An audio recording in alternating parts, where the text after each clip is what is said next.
विशाल बने रही एक बड़ी खबर अपने दर्शकों को बता देते हैं। अतीक की रिमांड कॉपी में बड़ा खुलासा हुआ है। ड्रोन से लाए गए हथियार खरीदता था अतीक। पाकिस्तान से ड्रोन से आते थे हथियार। अतीक के पास हथियारों का बड़ा जखीरा मिला है।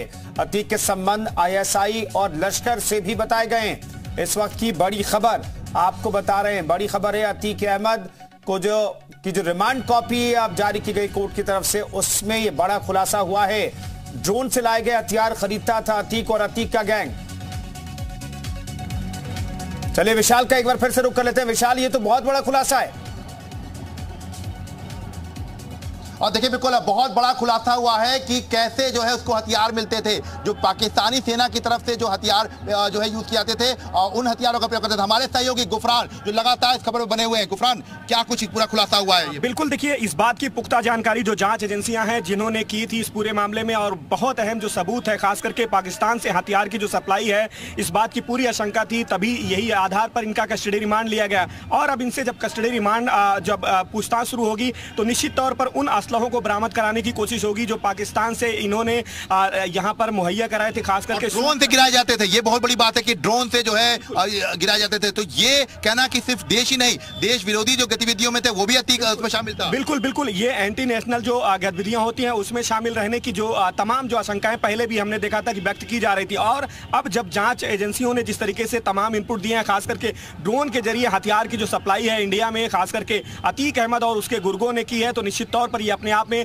बेहद अहम होगा। और इन असलहों को बरामद कराना पुलिस के लिए एक बड़ा चैलेंज है। और 4 दिनों की जो कस्टडी रिमांड है, इसमें सबसे बड़ी जो जिम्मेदारी खास करके सबसे बड़ी जो भूमिका पुलिस की होगी वो यही होगी कि इन असलहों को किसी भी सूरत में बरामद। यहाँ का माफिया नेटवर्क नहीं, आईएसआई जैसे जो है जो तमाम जो देश विरोधी जो संस्थान रहे हैं, जो तमाम जो देश विरोधी गतिविधियों में लिप्त रहते हैं, उनके लिंक्स निकल रहे हैं। बिल्कुल, देखिए माफिया अतीक अहमद का जो अपराध का ग्राफ है वो बहुत लंबा है। और अंडरवर्ल्ड से भी उसके कनेक्शन जो है पहले भी शुरुआती दौर में भी ये बातें सामने आई थी कि दाऊद इब्राहिम से लेकर के जो मुंबई का अंडरवर्ल्ड है उनसे इसके कनेक्शन हो सकते हैं। और यही वजह है कि जो हथियार पाकिस्तान से लेने की बातें सामने आई है ड्रोन के जरिए, तो निश्चित तौर पर अंडरवर्ल्ड की इसमें भूमिका जरूर होगी। जानेंगे, हमारे साथ पूर्व डीजी जो है शूर शुक्ला भी जुड़े हुए हैं, उनसे पूछते हैं। शूर शुक्ला जी, ये तो बड़ा खुलासा हो गया कि अतीक अहमद केवल जो है प्रयागराज का माफिया नहीं था, वो हथियार जो लाता था वो देश के बाहर से लाता था। ये एक बड़ा खुलासा।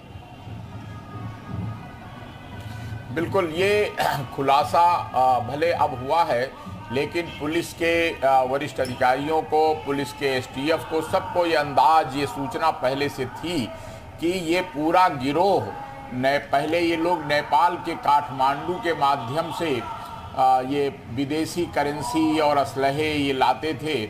और उसमें देवरिया के एक देश विरोधी माफिया का, एक बिहार के सीवान के माफिया का, एक इलाहाबाद के इसका अतीक का, ये सब शामिल रहा करते थे।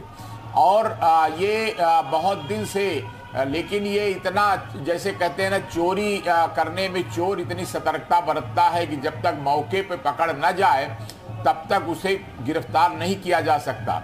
और ये तो आपको मालूम है कि सन 80 से अतीक के गिरोह की गतिविधियां लगातार चलती रहीं, छिप करके, गवाहों को तोड़ के, मिला के, खरीद कर ये सजा से बच जाया करते थे। और बीच में फिर इनको खुद ये राजनीतिक संरक्षण इतना मिल गया, खुद सांसद हो गया, और उसके कारण काफ़ी दिन तक ये कानून के शिकंजे से बचता रहा। अपने राजनीतिक प्रभाव का उपयोग करके तमाम गवाहों को खरीद लेते थे और तमाम नाजायज संपत्तियों को ये कब्जा कर लिया करते थे। और ये बिल्कुल प्रामाणिक बात है जो खुली है, ये सही है कि ड्रोन से आईएसआई और देश विरोधी तमाम ताकतें जो हथियार भेजती थीं, उनका ये लोग उनके खरीदार थे। और उसी के कारण तमाम इनको असलहे भी मिलते थे। उससे ये जितने अंडरवर्ल्ड के काम हैं, लोगों को का अपहरण करना, उनसे वसूली करना, उनसे संपत्तियों को कब्जा करना, ये सब किया करते थे। और बड़ी लंबी लिस्ट अतीक के ऊपर, अतीक के गिरोह के ऊपर थी। तमाम और लोग इसके गिरोह के तमाम लोगों को इसी तरह त्रस्त किया करते थे। तो आज ये कहते हैं ना कि ईश्वर के घर में भी देर है अंधेर नहीं है, ईश्वर का भी न्याय हुआ। पुलिस ने भी अपना काम पूरा किया, सरकार ने भी उसका संरक्षण किया। बिल्कुल शूर जी, हम आपके पास फिर से आएंगे। हमारे